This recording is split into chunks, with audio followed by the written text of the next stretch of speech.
sermon in there somewhere that helped with that conversion. Got one more. This is a Pine Hollow thing, and it was 3 a.m. and I got up to go to the outhouse, and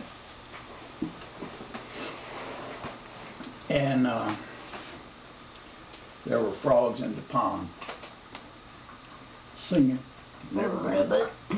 Boing, boing. It had a springy sound. Boing, blinger, blinger, blinger, kind of like that. And so this is what was written, called Frat Party.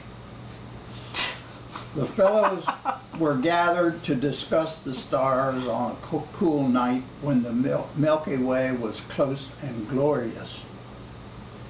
Each frog was sitting in his favorite spot, where the water suited his whims and where neighbors weren't too close. Frogs need space. Alpha Frog sang with a twang, introducing the subject. The night is bright, the stars close. Who wants to go first? And Omicron piped up, far across the pond, young, impetuous, naive, even foolish. It looks like there are too many stars. There isn't room for them all. Alpha said, after an embarrassing pause. Little Omicron Frog, numbers aren't the issue. And besides, you aren't old enough to know much. Big Beta piped up with his authoritative croak from a choice spot under a river birch root that made his voice resonate wonderfully across the pond. Hold it, Alpha. Little Omicron may not be as big and boring as someone else I know, but he is the best student in my gnat-catching class, and besides, his mom is the prettiest amphibian in this pond. Old Alpha responded, look, brother Beta, I know all you think about is females, but stars is the theme of this discussion, if you can keep your little mind on them for a bit.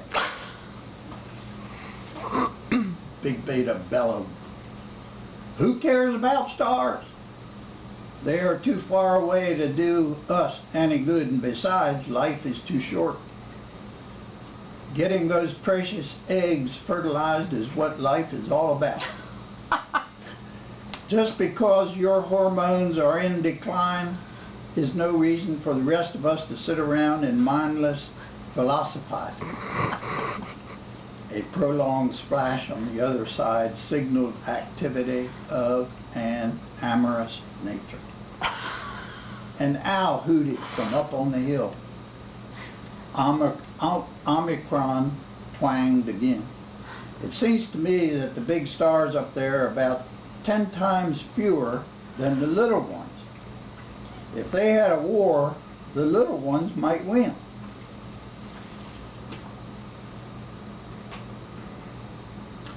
A new voice twanged into the picture.